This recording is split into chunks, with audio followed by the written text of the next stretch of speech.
Wow. There's so much happening. Ooh, okay. This is a very expressive coffee. You can taste that there's a lot of complexity because of the processing. We are in Koro, and there's nobody else here except for me and Tanya. Today we're gonna be doing some profile roasts of the Excelsa. It's gonna be pretty fun, but yeah, we got whole Koro to ourselves. This has only happened one other time. For me, yeah, super rare. I have my black sesame latte here. It's so good. Koro does some of the best seasonal drinks in the Bay Area, in my opinion at least. My favorite is their rosemary latte. Oh, yeah. I haven't tried it yet. They have a yuzu matcha that's really good. You should get that one. And preheating the Loring, probably the only Loring roaster that's roasting Indian coffee in the Bay Area, most likely. So here it is. This is the Excelsa.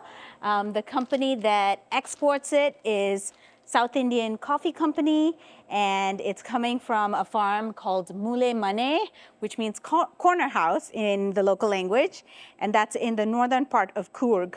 Coorg is a region in Karnataka that's by far, in terms of acreage and production, is the largest producing coffee region in India, and they produce both a ton of Arabica and Robusta coffee. But this here is a unique coffee variety called Excelsa, and it has been, it's a natural yeast fermented coffee. Just opening the bag, it smells amazing. Wow, you can totally smell that. That is definitely a yeast fermented coffee. I mean, this is how it smells even before you roast it, right? Wow, Isn't that? It's like fruits. So we're gonna do 2 different roasts, profile roasts today. One is going to be a light roast so that we can keep the fruit-forward flavors, acidity, and then another one is going to be a medium light roast, so still keeping the acidity, but maybe increasing the flavor development a little bit more so that we hit that nice little like sweet spot in the coffee. And we'll see which one we like. Definitely something's been done to it. You can see the colors. Smells crazy. And what's super interesting too is if you look closer at the actual beans, they're very interestingly shaped. Some of them are much smaller and rounder, similar to Robusta almost, and then some are a little bit bigger, like Arabica beans. This is my first time roasting Excelsa. I've only sample roasted it and tasted it, so I'm super excited. Yeah, in general, Indian coffee has medium to low acidity, and so light roasts don't really have that much flavor. But this one, from the sampling I've done, is quite different. So I'm really excited to try that light roast and see what it tastes like. Yeah, I mean, when we cupped your sample roast of it, it was like a fruit bomb. And then I took some of that coffee back and I brewed it on my setup, and yeah, it was just like fruit roll-ups, like super fruit forward. It was insane.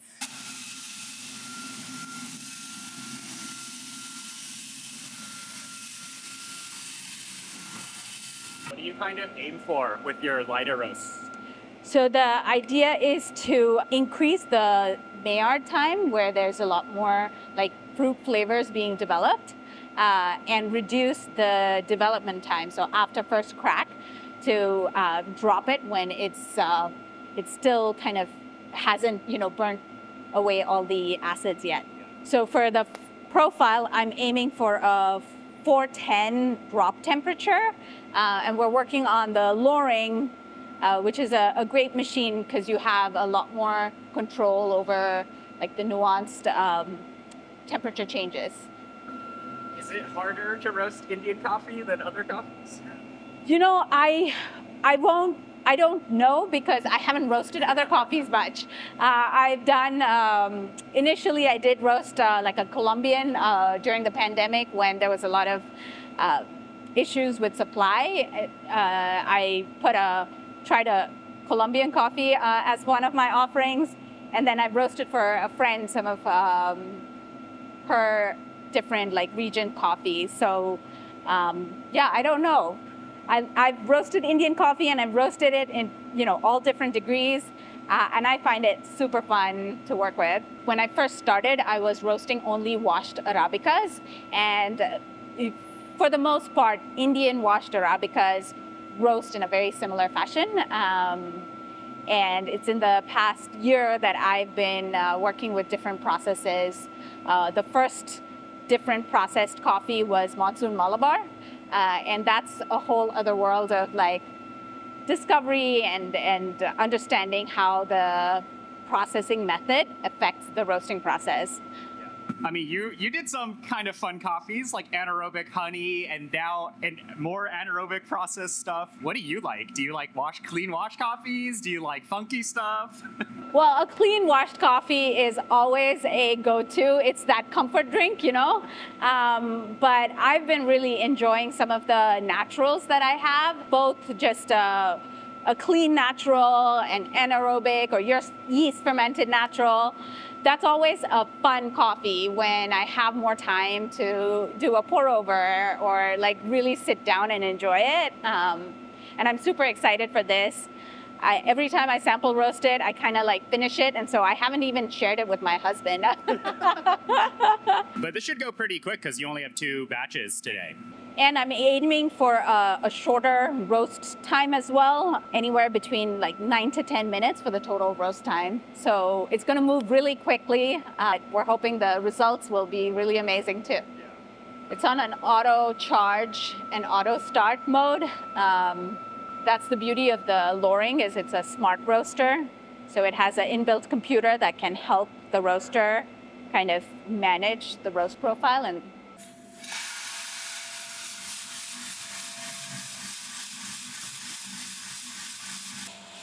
already the coffee is smelling. You can smell it through.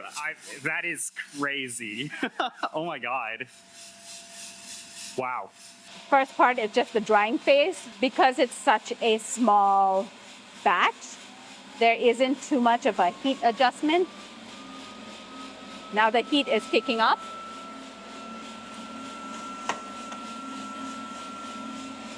So the first part is just drying the coffee out. There's not much temperature adjustments I do during the drying phase. It's during the Maillard phase that I like to control it a little bit more. While this is roasting, I'll pull some of this in.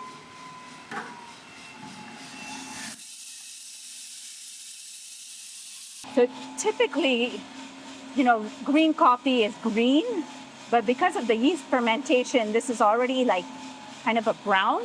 So it's hard to see the initial color change, but you can smell it. This is smelling wild. Wow. Yeah, you can smell it's crazy. This coffee was also a lot cleaner than I expected it to be. I mean, usually when you have this level of processing, it's a little weird, but pretty clean. The producers have worked on multiple iterations of processing this coffee over the last few years. And I tried their coffee when I visited the farm 2 years ago. And I will say, this has kind of really made the flavors a lot more brighter, a lot more accessible. So they've been working and iterating over the coffee processing as well.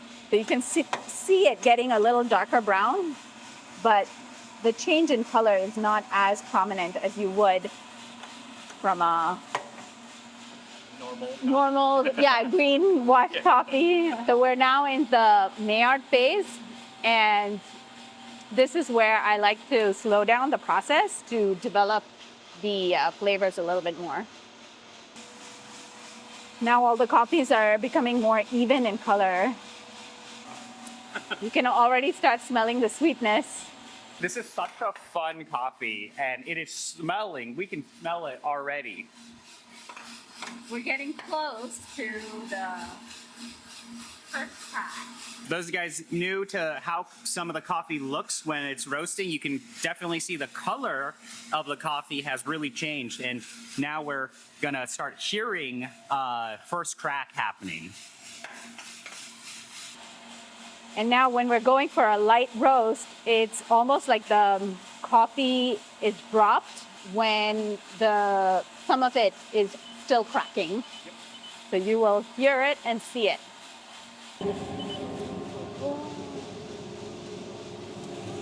There we go. Look at that. Wow, you can smell it. Smells wonderful. I have to say, this is the lightest I have roasted an Indian coffee. This is pretty exciting. Like, all these enthusiasts, all these nerds, they want the light coffee. Yep. Already looking at this, visually speaking, we're not seeing any weirdness. It's a really strong green. I mean, that's really nice. Yeah. There's a couple Quakers I can see, and one over-enthusiastic black one. But as it cools, we can pick it out. So this one, the light roast, was dropped at 410 degrees. For the medium light, slightly more flavor development, I'm going to go for a drop temperature of 415 or 416 and see how that goes. So now those beans up there are going to go down in there, and then these beans here are going to go down in there. Look at that. Super even. Try one? Sure. Try one. Oh my God. Wow. There's this acidity that at the end, there's this acidity that's like, wow. And the flavors you're tasting, you wouldn't normally associate with coffee. It's like candy. It is, yeah, like a fruit, like nougat or, something. Super sweet, but there was that tropical fruit acidity that hit my tongue after I bit into it. It's still lingering there. Right. Wow. This is exciting. And the fun part about this coffee is not only is it a unique fermentation, but the coffee variety itself is so unique. So there's so many different layers of story that this coffee has to tell. There is a tinge at the end of Indian coffee, at least what I associate with Indian coffee. What do you associate with Indian coffee? What flavors? There's a level of earthiness to it. I don't particularly hate earthiness in coffee. I think earthiness is fine. It's just that sometimes you'll have earthiness that's like a little too pungent, or it's like I don't want to be drinking quote unquote dirt, as people would call it. But this has that earthiness at the very end, but it's it's a clean earthiness, like herbally earthiness. And I think a lot of it is, I would attribute it to the process of polyculture, the partner crops. And a lot of that earthiness comes just from the other crops that grow on the farm. That's my opinion, or even assumption. Okay, so let's drop this.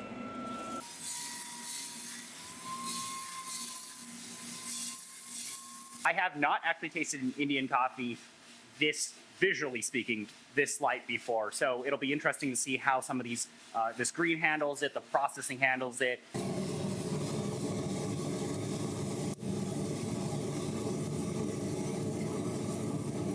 I'm really happy with the way these profile roasts went.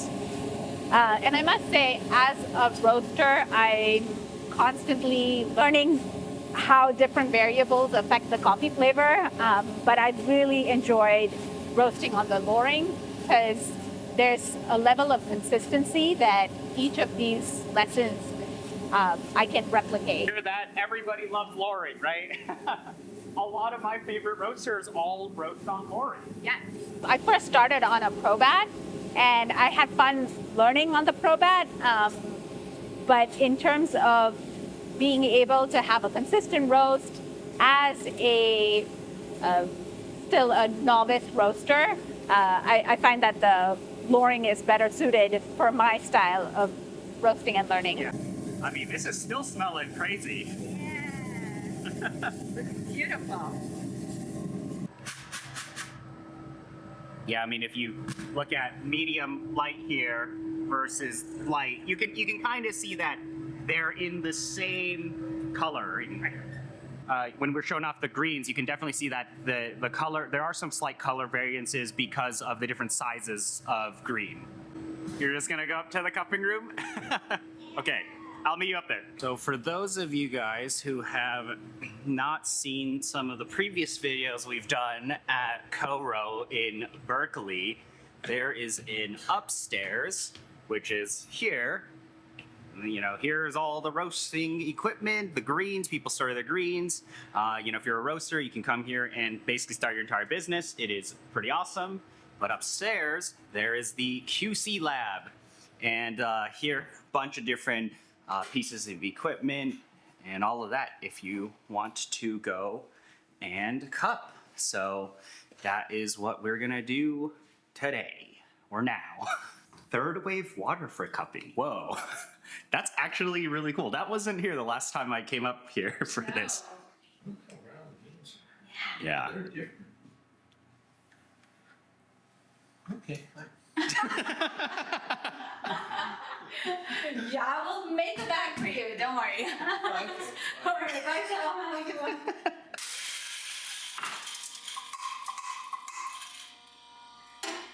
Wow.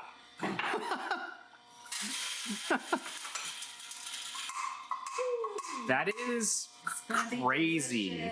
Tropical fruits. This entire room is now smelling like this coffee. Wow.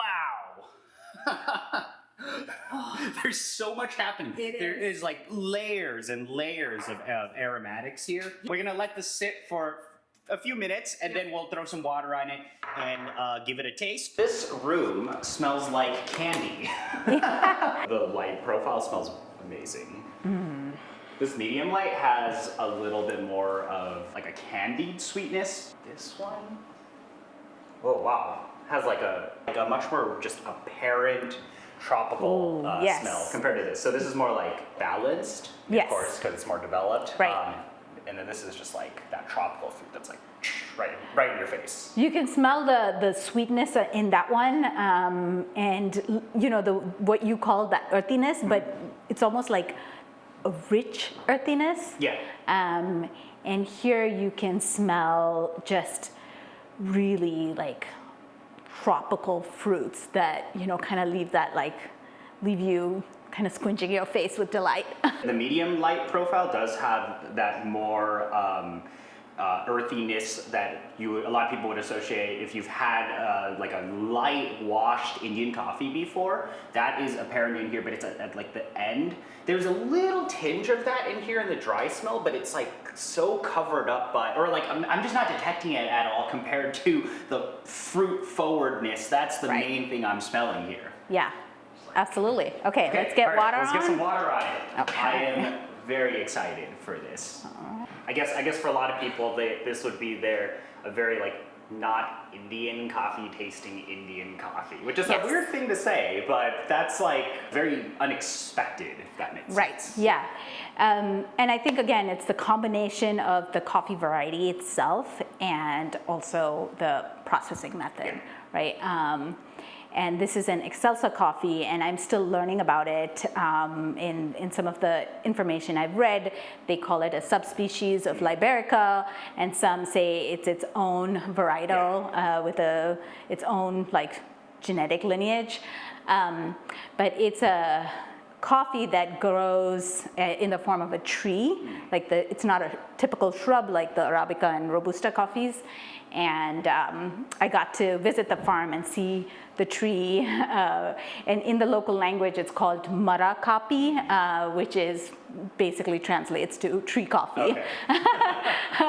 But it was not necessarily, there's not a lot of Excelsa coffee growing in India, and even if it is growing on the farm, it's considered like a wild coffee and hasn't really been cultivated or even processed. And so this producer, Mooleh Manay and South India Coffee Company, they've put a lot of energy and efforts into figuring out different ways of processing the coffee that kind of yields the coffee in its best form, you know. Yields are quite low, it seems, like people aren't even planting this, and then they're gonna take this coffee that's like, you know, there's not a lot of it, and they're gonna put it through this type of processing. They're gonna do this, you know, meticulous level of processing. Is quite, you know, surprising to me at least. Yeah, and also they've found a lot of stuff has been, you know, a lot of research has been done on this coffee variety, and apparently the coffee,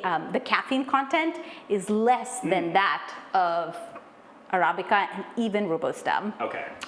Robusta and then even Arabica. Yeah. And the plant itself is, you know, a hardier plant and less susceptible to disease. Yeah. And so they're looking into how this could be kind of a good prospect for climate change and new varieties of coffee becoming more popular. Yeah, but also this is low elevation.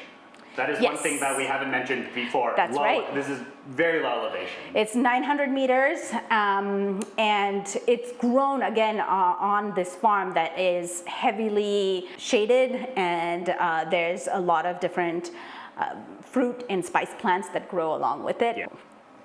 Ooh, okay. All right. I have opinions already. I'm really amazed at how smooth this coffee is. Yeah. Yeah, at this roast level. Like I said, I've tried to roast other washed Indian coffees light, and don't get this level of like cleanness and sweetness. Yeah. Usually with some of these Indian coffees and Robustas, Libericas, at the end you will get, like in the finish when things start to really cool down, like we're 15-ish minutes off, you will start to get a lot of weird roughness, a lot of very, very weird things. You know, people say like, oh, it tastes like leather or shoe. Yeah, I'm not really tasting any like weird. Yes. This one's also like that sweetness really shines, especially at the aftertaste. Like you said, this could be a crowd pleaser, but this would be an sort of like an eye opener. I mean, like the difference here, this has like chocolate in it. Right. More skewing toward darker chocolate, mixed it, like a fruity dark chocolate. This is like a fruity milk chocolate if we were to, like that's the stylistic difference. I think. Right. Even, you know, to your point earlier, for a light roast, this is still a light roast. This is light. Yeah, this is actually really light. Yeah, I'm not like... And this is even lighter, and so it's just interesting to see how the sweetness develops and changes between these two. I think there's natural like sweetness from the fruit flavors that we're getting in this coffee, whereas this is, you can actually taste like the sugars caramelizing. Yeah. Now that this is really cooled off, this here, the linger is predominantly sweet. It has this nice rounding to it, Yeah. and it's like a heavier syrupy sweetness to it. This has this acidity that that's what's lingering, this tropical fruit. Right. This one tastes more like that fruit leather where you've got the sugars a little bit more predominant, whereas this is like, I like that ginger candy expression because there's a little bit of that sharp, you know, flavor forwardness, but there's that sweetness that also comes with it. This roast profile is definitely closer to the style of coffee that I like, or like a lot of like hardcore coffee enthusiasts, right? You want that brightness, you want that vibrancy. Right. That's the level of vibrancy and expressiveness at this, like this is more my style. Absolutely. This is a very expressive coffee. You can taste that there's a lot of complexity because of the processing. It's not a unpleasant level of processing. It's like, yes, there's layering and there's that elevated acidity, but it's not to a level where I think it's fake. Yeah, and I also think like there's a harmony in the way the flavors complement each other. Even though it's very like vibrant and expressive, it's still smooth and a really clean taste to it. Yeah. Well, I think that's kind of the elevation at times. Like you will kind of experience that like rounding, that sweetness in a lot of the lower elevation coffees. It's just surprising to me to have this level of like dynamic acidity. That's what's surprising to me about the 900 meters. Yeah, yeah. And in terms of body, I feel like this is a little bit more medium bodied where you still have that like lightness to the body of the coffee, and it kind of helps you taste the like fruit flavors more. Yeah, I mean, this is like syrupy body. Yeah. This is more like sugar water. I just dissolve some sugar in some water. Personally, I don't care too much about body and texture, even though I know a lot of people associate that with Indian coffees. They like that, but for me, I'm like, I want the expressiveness. I would take the expressiveness and the sweetness over body. Well, this has been fun. I've loved like sharing this coffee and experiencing with you, Brian, because you bring a really unique perspective to approaching the coffee, what it tastes, what are the characteristics you're looking for, and doing this with you has taught me a lot of stuff too. Oh yeah. So it's great. Yeah, I mean, we all have our different kind of perspectives in the coffee world. I'm still figuring out mine, but what I currently like is like expressiveness, dynamics, and like very just interesting coffees. I less so nowadays care about like what kind of processing is it, where does it come from. I care about like just if I were to evaluate it by itself, what does it have, right? What does this coffee have to offer? And to me, like right now, I think the thing that I care most about is expressiveness. It's like, if I'm tasting this, I want to be wowed in some sort of way, And think about this more so like on a consumer level at times. It's like, if you just spent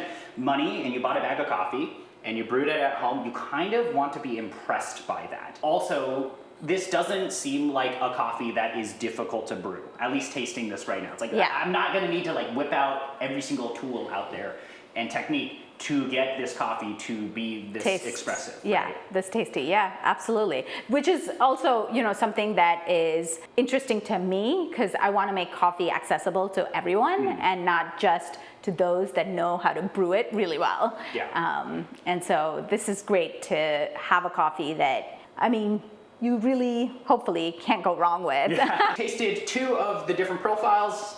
I picked the profile. I picked this light roast profile. I hope you guys like it. But this is a very impressive coffee, and I think you guys will really enjoy it. So it will be available on Tanya's website, and it's going to be roasting at the end of the month. So hopefully by the time this video goes out, you'll have collected all the orders and it'll be good to go. Hopefully that was fun. You guys saw Tanya roast coffee. I just want to put a coffee like this out there into the world and see if people like it. So, really hope you guys enjoy this video, and I hope you guys, whoever picks this coffee up, you enjoy it as well. But otherwise, thank you guys so much for spending time to watch the video.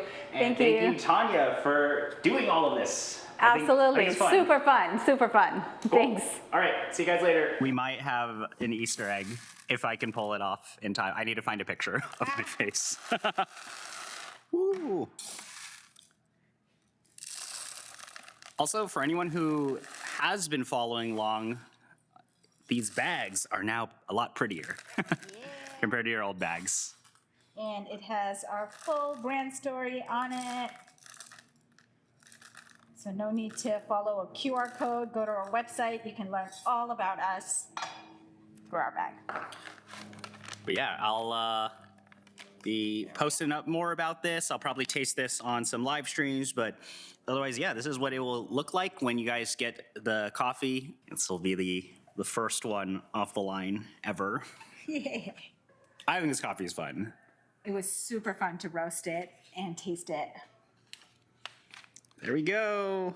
There's the coffee. That's the first one off the line. For those of you guys who have ordered, that will happen at the end of the month. Yep. And anybody hopefully this video goes out soon, you'll have time to order the coffee until the end of the month. But otherwise, if you put anybody who's seeing this in the future, Tanya's going to be doing some of these kind of crazier Indian coffees, and you can check it out on her website. But otherwise, thanks everyone for watching the video. We'll see you guys later. Thank you.